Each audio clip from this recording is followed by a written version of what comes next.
Mike Brown, the former FEMA director. Joining us here is the former FEMA director. History, I think, was very unkind to you, my friend. Very unkind. Mr. Brown, thanks for being with us. This is Michael Brown Unplugged.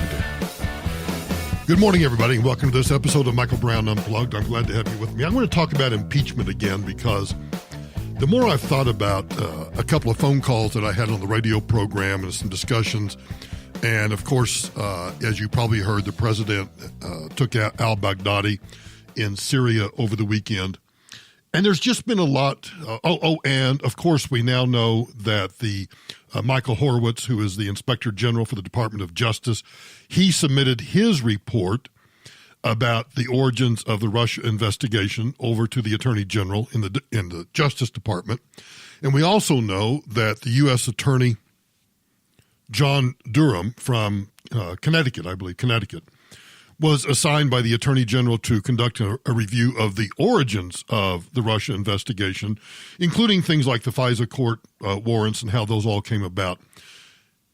While that investigation continues, we do know that the Inspector General's report has been turned over to the Attorney General, and we've now heard, like every Friday, this Friday is the Friday that we're going to get the documents, and surprisingly, for something as probably as big of a bombshell as what I imagine this Inspector General's report is. By the way, I'll probably refer to it as the IG report. As big as a bombshell as this IG report may be, we keep hearing every Friday it's going to be released. But I'm sure that Bill Barr, the Attorney General, is doing an incredible job of trying to go through and redact everything that needs to be redacted. Now, look, just parenthetically, redaction simply means that they're going to block out so that you can't see certain identifying factors. There may be people that were interviewed that were innocent. They've done nothing wrong. They don't need their names drawn into this mess right now. Now, if there are prosecutions down the road, they may necessarily become witnesses. But right now, those names and other things such as classified information, assets, Russian assets like Tulsi Gabbard, I'm being a smart aleck. Those kinds of things do need to be redacted. But I want to go through the process again and think about it in light of kind of what's happened over the past couple of weeks. So the Speaker of the House, Nancy Pelosi, has told several committees that have been investigating President Trump. Now, I want you to think about this. So you've got the House Judiciary Committee, you have the House Intelligence Committee, and you probably have some other select committees, and you probably have some subcommittees, all of whom are conducting various types of investigations. This is back-assward. What the Speaker has done is she has told all of these committees that have different investigations going. Some may be of Trump himself, some may be of Trump associates, some are about tax returns, some are about Trump business, some are about the Trump hotel in Washington, D.C. I mean, just anything that has the word Trump in it, even as a verb, they probably have said, we're going to conduct an investigation. And so what the Speaker did is the Speaker said that she wants all of these committees to proceed under the umbrella of an impeachment inquiry. The problem, and I don't know that this has ever been explained to the public, and I don't think you can explain it to the public in a soundbite, but I think what the public doesn't understand, because I keep seeing these polls that show that the approval for some sort of impeachment continues to grow little by little every week. And I think that's because, with the present company accepted, I really think most Americans are just flat-ass ignorant about impeachment. So while the Speaker has said that she wants all of these disparate committees doing all these disparate investigations of anything that has the word Trump in it, to quote, proceed under the umbrella of an impeachment inquiry, here's what she's never done. She's never had the House authorize such an inquiry. Now, you and I know that the Democrats have been trying to remove Trump from office since before he even took office. They've been trying to impeach Donald Trump since they took control of the House. Although I would truly ask you, and then I want to ask a second question. I first want to ask you, what is it that they seek to impeach Trump about? Can you tell me what it is? And if you think that you know, I'd certainly ask you to go ask your friends and neighbors and relatives. Hey, you're sitting around the dinner table. What are they trying to impeach Trump about? And see what kind of answers you get. Lawmakers, talking heads, everybody have suggested various possibilities. But I don't think anybody has given any example of anything that amounts to an impeachable offense. So here's what's going on. This is your legal lesson for the day. This effort to impeach Trump in a backwards manner is almost like a constitutionally prohibited bill of attainder. A bill of attainder is a legislative effort to punish a disfavored person.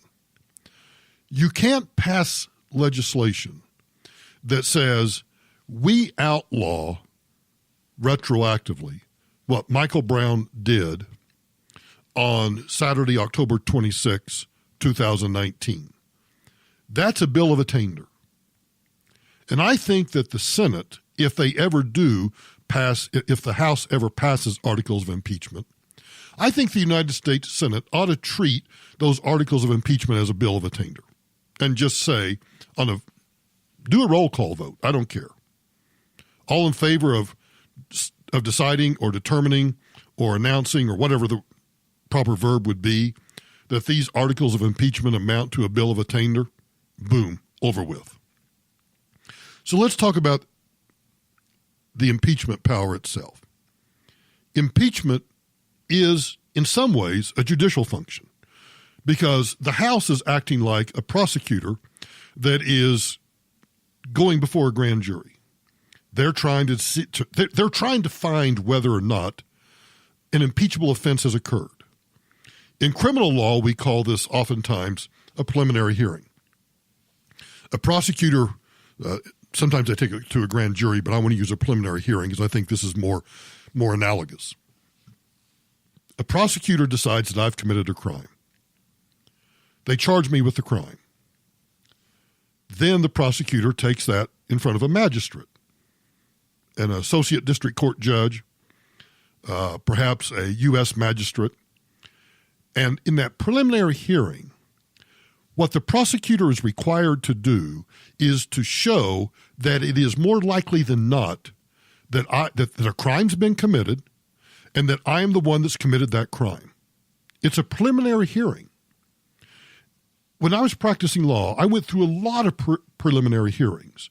And I would say that 99% in the preliminary hearings, the associate district court judge or the U.S. magistrate determined that, yes, it appears that there's some basis, there's some evidence here that shows that a crime was committed, and there is some evidence that shows that Michael Brown likely committed that crime. So then, in the preliminary hearing, they would bound me over for trial, determining that, yes, a crime's been committed, and it appears likely that Michael Brown may have committed that crime, and so we assign it to a district court judge or to a U.S. federal district judge for trial. That's kind of what I mean when I say impeachment is kind of a quasi-judicial process. But it differs fundamentally from the Article 1 legislative authority, which is what Congress is supposed to do. The Constitution assigns, quote, the sole power of impeachment to the House, not to the Speaker, not to a committee, to the full chamber. And the full chamber, all 435 members, or a quorum, they're supposed to act by majority vote. They're not supposed to act based upon the Speaker saying, hey, yeah, go try to do an impeachment. Once the House begins an impeachment inquiry, then, and only then, can it refer the matter to a committee to then start gathering evidence with the aid of subpoenas. So the way it normally works is the Speaker decides that, okay, I think that the president has committed impeachable offenses. So she takes that to a floor vote. All 435 members get to vote. If a majority of them vote to open an impeachment inquiry, then it either gets assigned to, more likely than not, the House Judiciary Committee, or the Speaker can set up a special impeachment committee, the House Watergate Committee, for example, if you want to go back to the Nixon era, and then they begin the investigation, not backwards. What's happened here is the Speaker has announced that I'm opening an impeachment inquiry. The House never gets to vote on it. They're conducting an investigation. They're doing it back-assward. Now, once the House begins an impeachment inquiry based upon a majority of the 435 members voting to open an impeachment inquiry, then it can refer the matter to the committees to gather evidence with the aid of subpoenas. It can force witnesses to come and testify. Now, why is it important that that chronological process be followed? Because part of the reason we have three separate but equal branches of government, and the reason we have this whole concept of separation of powers, is so that an impeachment process that I just described, you have a House vote, gets assigned to a committee. The committee begins to start its investigation by issuing subpoenas or interviewing witnesses, whatever it does. The reason we do it that way is that guarantees, or at least ensures, that the House has political accountability. And political accountability is the key check on the use of the impeachment power. Because without political accountability, the House can just impeach anybody they want to anytime they want to. The House has followed that process that I described every single time it has tried to impeach a president. The Speaker has held a vote. A majority has voted to open an impeachment inquiry. It gets assigned to a committee, and the committee then begins its investigation. Andrew Johnson's 1868 impeachment was predicated on formal House authorization. That passed 126 to 47. In 1974, the Judiciary Committee determined it needed authorization from the full House to start its inquiry into Richard Nixon's impeachment. So the House Judiciary Committee went to the Speaker and said, you know what, we kind of started this investigation, and we think that there may be problems here. We want to do this the right way. So we need the House to authorize us to begin an impeachment inquiry into Richard Nixon. So the Speaker took that to the floor of the House, and that impeachment inquiry passed by a 410 to 4 vote. 410 to 4. That's political accountability. Quite frankly, Andrew Johnson's 126 to 47. That's political accountability. I would ask you, where's the political accountability today? Where's the vote? Point to me to a vote that says 435 members of the House of Representatives exercising their impeachment power under the Constitution have shown political accountability by having the cojones to raise their hand, although they literally just push a button now, to raise their hand and say, I'm in favor of opening an impeachment inquiry. It may still pass because it may pass on a pure party line vote, meaning all Democrats vote aye and all Republicans vote nay. But you know what that does? That says to the American public, we're going to do this the right way, and we want to be held accountable to, who's the House accountable to? The people. That's why they get elected every 2 years. The same House of Representatives followed the exact same procedure with Bill Clinton in 1998. They approved a resolution, 258 to 176, after they received independent counsel Kenneth Starr's report. Now, I want to make certain you understand. The independent counsel was investigating something else. Now, we don't have an independent counsel anymore, but Kenneth Starr was investigating Whitewater, Hillary Clinton's trades, her commodity trades, all of that. What was the independent counsel's report about, though, that caused an impeachment resolution passing 258 to 176 that the president had committed a crime, perjury. So what's Nancy Pelosi done? She has completely thrown out this process in favor of a Trump-specific procedure without precedent. Let me say this again. There is no precedent in Anglo-American jurisprudence for what Nancy Pelosi and the House of Representatives are doing. We are in uncharted territory. Adam Schiff, who chairs the Intelligence Committee, and a bunch of other committees, are questioning witnesses in secret. Adam Schiff has defended this process by saying, well, this is like a grand jury considering whether or not to hand up an indictment. Now, in criminal law, grand jury secrecy is required. But House Democrats are selectively leaking information to the media as they go through this star chamber process. And House Republicans, who are part of this, if you want to use the grand jury analogy, House Republicans are also part of the grand jury. Well, they're being denied subpoena authority. They're being denied access to transcripts of testimony. They're even being denied impeachment-related committee documents. So if we're going to take the grand jury analogy and apply it to the impeachment process, go ask any criminal lawyer you know. Every grand juror member is of equal importance. There are no second-class jurors in a grand jury. Now, unlike other impeachable officials, I've told you about federal judges, for example, who have been impeached. The president and the vice president are elected by and accountable to you and me, the people. That's why they are a separate but equal branch of government, accountable not to the House, but accountable to me, accountable to you. The executive is a co-equal branch of government.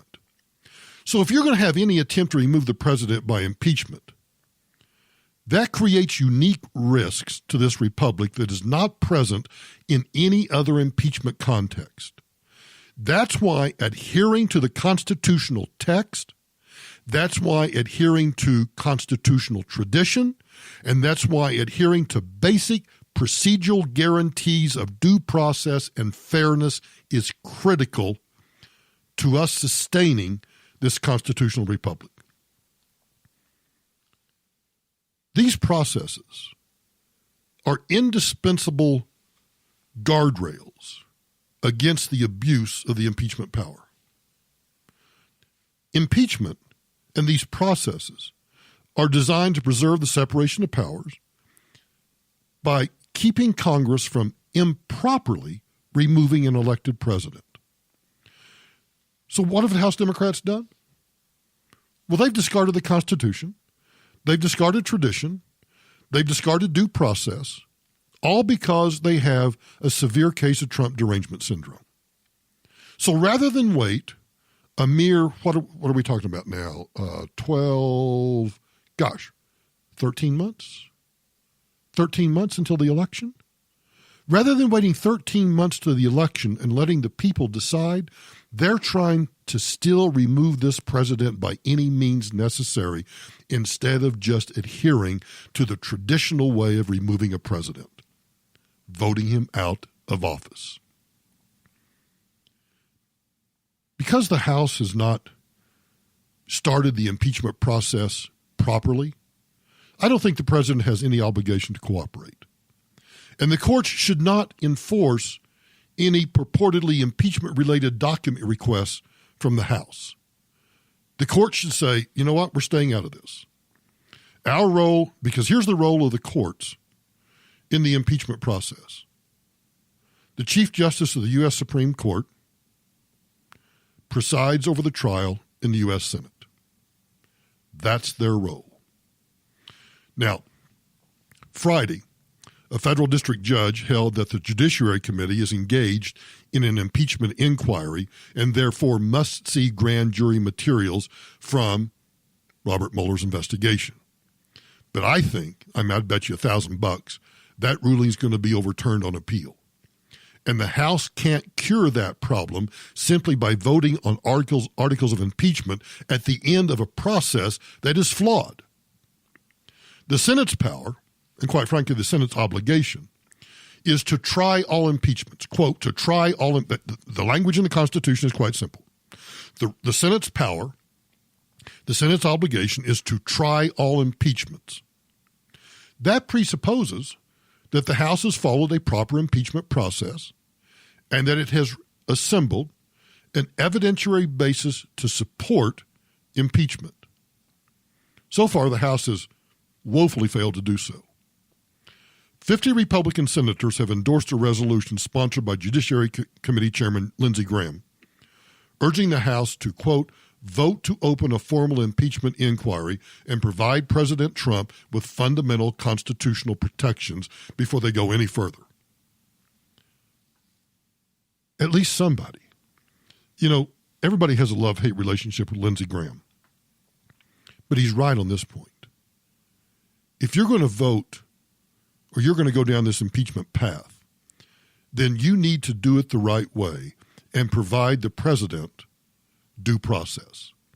How many times do you hear, for example, no president's above the law? Well, if no president is above the law, how about this? Every president is also guaranteed the same protections of the law that you and I are guaranteed. If the House doesn't follow, which they won't, but if the House doesn't follow this Senate resolution and they continue down this road, I think the Senate would be fully justified in just doing an up and down vote without any testimony or anything else. Let's just do an up and down vote on these articles of impeachment based on the process. It has no the House would then have no jurisdiction to proceed. Nothing. They can't do anything because the Senate is the final arbiter. They are the jury. They're the triers of fact. They are judge and jury all in one. And if Senate Leader McConnell wants to just have an up and down vote, are we going to hear these articles of impeachment or not? And in the Senate, if a majority of those present vote to reject the articles of impeachment, end of story. Let's say that happens. Let's say that that's what happens. Then what do you think the entire past X period is between whenever they started this dumbassery until those so-called articles of impeachment actually get to the floor of the Senate? What would you call that time period? I'd call it a big fat waste of time. The impeachment process has another problem, and I think it's this. I don't think there's any evidence on the public record that Mr. Trump has committed an impeachable offense. I thought long and hard about this. Has this whole thing about a quid pro quo on withholding aid, even if it was to investigate Joe Biden, I'm not sure that's an impeachable offense. I know if I was a U.S. Senator and I was asked to vote on whether or not Barack Obama had done some sort of quid pro quo, or even if, let's take, for example, Joe Biden. If I had articles of impeachment in front of me as a U.S. Senator that said, we want to impeach Joe Biden because he went to Ukraine and said, you know, we're not going to give you this aid unless you fire this prosecutor, I don't think that's an impeachable offense. Do you know why? You tell me what federal dollar comes out of the U.S. Treasury that doesn't have some string attached that says unless you do this or unless you stop doing that, you don't get the money. You know, federal highway aid, for example, is predicated on states having enforceable seatbelt laws. That's a quid pro quo. That's the House, that's the Congress saying, yeah, we're not going to give you any money unless you do this. You know, if you're a recipient of any sort of federal grant or federal money somewhere, you know it comes with strings. So I don't think that this president has committed an impeachable offense. The Constitution permits impeachment only for treason, bribery, or other high crimes and misdemeanors. The founders considered allowing impeachment on these broader grounds of maladministration, neglect of duty, and malpractice. But the founders rejected those reasons because they were afraid that gave too much power to Congress to remove a president for simply doing things that they didn't like what the president was doing. So the phrase high crimes and misdemeanors includes abuses of powers that doesn't constitute violations of criminal statutes. But its scope is limited. Abuse of power encompasses two kinds of behavior. First, the president can abuse his power by purporting to exercise power that he doesn't have under the Constitution or that hasn't been delegated to him by Congress. The president can also abuse power by his failure to carry out a constitutional duty, such as just deciding which laws to enforce or not enforce. Oh, I don't like that law, so I'm not going to enforce it. The president cannot legitimately be impeached for lawfully exercising his constitutional power. Now, if you apply those standards to the behavior that's triggering the current calls for impeachment, I think it's pretty obvious that President Trump has neither committed a crime nor abused his power. But let's go to the theory that by asking President Zelensky of Ukraine to investigate Kiev's involvement in the 2016 presidential election and the corruption by Joe Biden and his son Hunter was somehow unlawful interference with an election. There is no such crime in the federal criminal code. Just as we said back when Bob Mueller was investigating Russian collusion, and I kept explaining that there is no crime of collusion, election-related offenses involving specific actions such as voting by aliens or fraudulent voting, buying votes, interfering with the access to the polls, none of those apply here. None of them. So nor would asking Ukraine to investigate a political rival violate campaign finance laws, because receiving information from Ukraine did not constitute a prohibited foreign contribution. And let's go back to Bob Mueller. His report said that no court has ever concluded that information is a thing of value. And the Justice Department has likewise concluded that information is not a thing of value.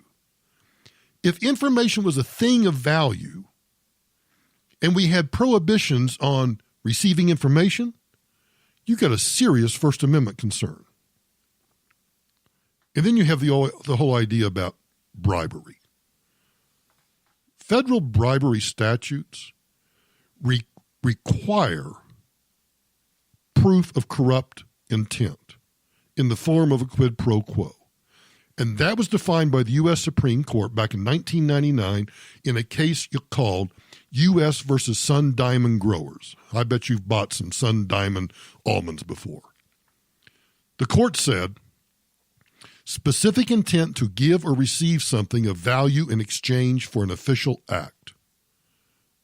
Well, if you go back to the transcript of the call, there is no quid pro quo.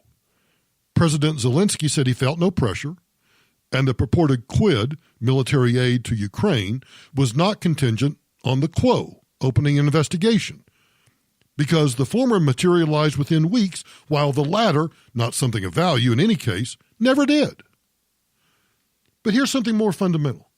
The Constitution gives the president plenary authority, original authority, broad constitutional authority to conduct foreign affairs and diplomacy.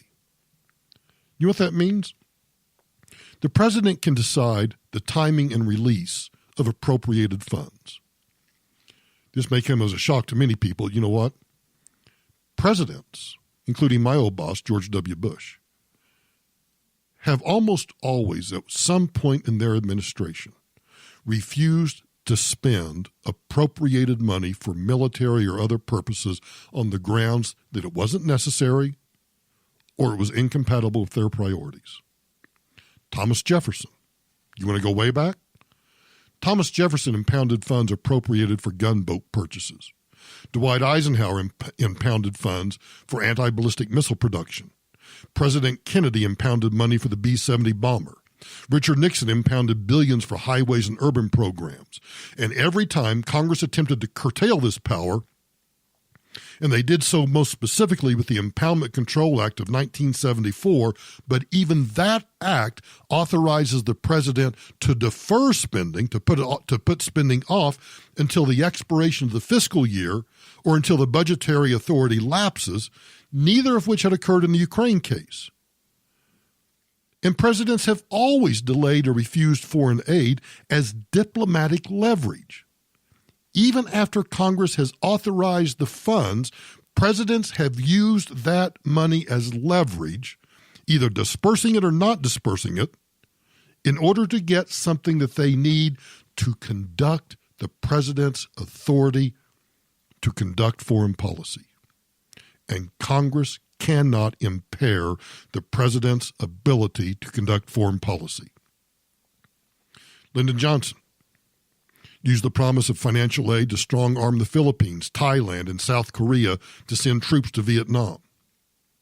The General Accounting Office, now the Government Accountability Office, said that this constituted quid pro quo assistance. In 2013, a president by the name of Barack Obama, who I might just add parenthetically, was a Democrat president. I know, shocker, right? He had a phone conversation with Egyptian President al-Sisi. And Obama told al-Sisi that he was going to slash hundreds of millions of dollars in military and economic assistance until Cairo cooperated with U.S. counterterrorism goals. You see, the Obama administration withheld millions of dollars in foreign aid and imposed visa restrictions on African countries. Why did they do that? Trying to protect gay rights. So don't tell me about Ukraine. Don't talk to me about Ukraine. It is legally irrelevant that a criminal investigation might be politically beneficial to the president.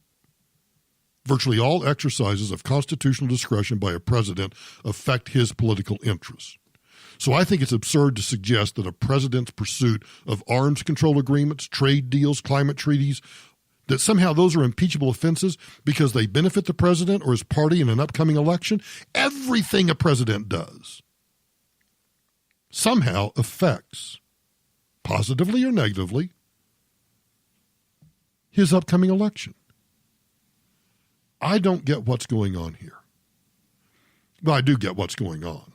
What's going on is the Democrats are determined to remove Donald Trump from office because they fear they won't in 2020. In an editorial in the Wall Street Journal, two lawyers by the name of David Rivkin and Elizabeth Foley quote Alexis de Tocqueville. And I have to admit, I don't remember this quote. But Alexis de Tocqueville observed in 1835, quote, "A decline of public morals in the United States will probably be marked by the abuse of the power of impeachment as a means of crushing political adversaries or ejecting them from office." You want to hear that again? Alexis de Tocqueville, in his prescient and insightful observations on democracy in America, on this republic, in 1835 said, "A decline of public morals in the United States will probably be marked by the abuse of the power of impeachment as a means of crushing political adversaries or ejecting them from office." Alexis de Tocqueville, the Karnak the Great of the American Republic, seeing into the future and seeing exactly what's going on today. Thanks for listening to this episode of Michael Brown Unplugged. You know the drill. Share the link, whether you listen on iTunes, iHeart, or any of the podcast apps. Do me a favor. Copy the link. Post it on your social media, tweet it out, put it on Facebook, put it wherever. Send it to friends, relatives, whatever, but share it for me. Talk to you tomorrow.